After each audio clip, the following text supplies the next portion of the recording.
Yeah, just another tale from the Sipp. Yes, sir.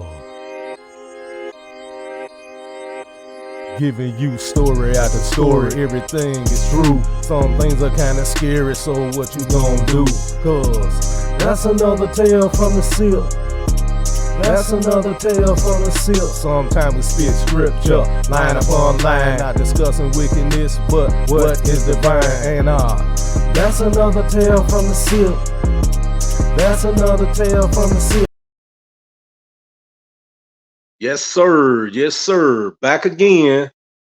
Episode 8. Tales from the Sip.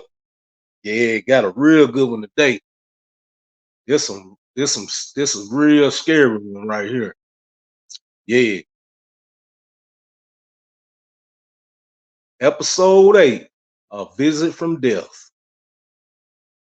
Yes, sir. It is what it is.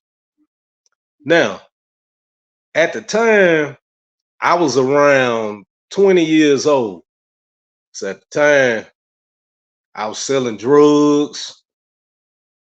I was doing a lot of messed up stuff, man. Messing around a lot of women and, you know, a couple things I ain't gonna even say. But I was a wicked dude, man. And me knowing I grew up in the church, man. I grew up in the church. My mother took us to church, man, my whole life. And at that time, I even knew I was an Israelite and everything. I used to talk to me and a couple people used to talk about it all the time. You know what I'm saying? I always studied the scripture and everything. And the Most High started dealing with me when I was like 7 years old. So a lot of things I knew I was doing wrong. Also, I was doing tattoos at the time. I did tattoos. I made those bead necklaces and stuff. You know what I'm saying? I was in the, I think at the time, I also called myself a Muslim. I was one of them, now I knew I was an Israelite, but I was messing around with Islam. I think I stopped doing that Islam at this time. I couldn't get into that. You know what I'm saying? It didn't really make sense to me. You know what I'm saying? It's like, man, there's some Arab people stuff. But anyway, so the Most High already had been dealing with me, and I was studying the scripture all the time. Sometimes I went in the scripture and was studying, looking up words, uh doing a little minute historical research and stuff like that, far as what cause I was always a person that was uh kind of curious. But at this time, I wasn't living right, man. I was, living wickedly and doing things. So now let's get to the story. So this certain night, I was sitting at the house. I was with my girlfriend at the time. That's why I had got my first crib. And I think I was like 19, you know what I'm saying? Going to turning 20 or something like that. Yeah, I was about 20 at the time. So I'm sitting in the house. If I'm not mistaken, we had argued that night and I had drunk a bunch of stuff, you know what I'm saying? We had argued and I had a real terrible mouth, man. And I'm a real honest person, but the stuff I was saying, that was messed up, man. I can't remember everything about what I said, but I know it was some stuff I said that was messed up. So we get to arguing. I didn't sleep in the bed with her that night. I slept on the couch. So, and I'm trying to think. Do we have a TV in the living room at the time? I don't know. We might not have had we might have had a TV in there. But at the time the TV was off if we had one. And I was sitting in there, you know what I'm saying? The light's still on, but it was late at night. So I'm laying on the couch, fall asleep. Next thing you know, I'm having a dream that I'm fighting my brother or somebody. Yeah, it was my brother. And then it was pretty much a nightmare. And then I see this, I guess you would call it a demon in the dream, which was, like he was trying to fight me and stuff like that. I was kind of scared a little bit, whatever, blah, blah, blah, whatever. It was a kind of like a nightmare. So I wake up out of the dream. When I wake up, I got sleep paralysis again. Can't move. Only thing I'm doing just sitting there. But the way I was laying on the couch, I could see the doorway, the front door. And all I heard, it was sound like water was dripping. Doop, doop, doop. I'm like, why am I hearing the water dripping? No water dripping from the faucet, I know, but that's what I heard. Next thing you know, I know the front door was locked. I know it was locked. You're gonna see when I get through telling. I heard like the door, somebody trying to open the door, and I can't get up. I can't move. So I'm like, man, somebody trying to break in the house. But what I seen come through that front door was no burglar. It wasn't nobody trying to break in the house. Man, all I seen was something black that was real tall.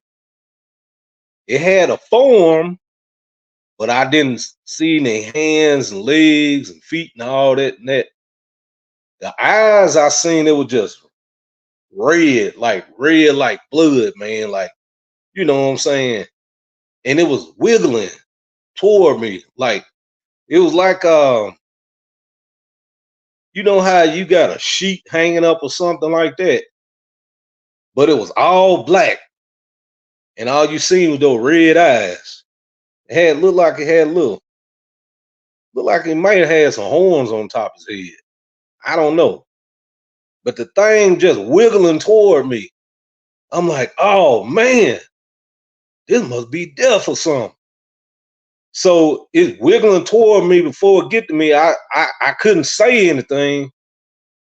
I was trying to pray. I was like, at the time, I was like, Jesus, Jesus. And I couldn't say nothing though. It wouldn't nothing come out. But I was, my mouth couldn't move. So I'm mumbling. But then all of a sudden, I kept saying, Jesus, help me. I praying and stuff. Then I felt something warm behind my head. I felt something warm behind my head. Then the wiggling, floating thing that was big old tall thing that was coming toward me bagged up like it was scared. And then it went out the window. You can see his head over the curtain. It went out the window. And then I was able to move then. And when I got up, I went to the door. The door was still locked. But just imagine you got a door lock and it swang open. You hear it, and then boom, and then it shut, slam, and then some store coming towards you. You don't know what that is. The scariest thing I ever seen. So, like I said, I went to the door. Lights were on in the living room. The lights were on. So it wasn't dark or nothing. I got up Tried to turn the knob. The door was still locked. I got up, I unlocked the door, and I looked outside. I looked both ways, see if I see anything. Don't see nothing. I shut the door and I went back in the room and I asked, my girlfriend at the time, I said, "Hey, you didn't hear me calling you?" Cause I was calling for her too. I did that too. I was like, but she said, "What you talking about? I ain't hear you." I went in there, she had said some children, so, two children. I went in there and looked at them. They was sitting up, looking at me like this, looking scared. It's like they knew what was going on, man. That was crazy. But yeah, that all happened, man. And I asked other people about it. Have they known anybody experienced that? They said, "Was the thing wiggling at you like this?" I said, "Yeah, like a floating, I don't know, big garbage bag or something with red eyes." That was crazy. And you can't move. You never can move. They can do whatever they want to you. I'm wondering, when people die and they get ready to go to hell, they get ready, they live wickedly their whole life. Is that the same thing they see? That's why some people, you'll notice, they die, they have a frightening look on their face, have their mouth wide open, or have their hands up like, "No," whatever like that. They have a frightened look on their face. I wonder, is that the same thing that come get them? Hmm. Well, I hope I entertained you. Just wanted to let you know about the story. The time when I got paid a visit from death. That's another tale from the Sipp. Yes, sir. You all have a good night. Peace out.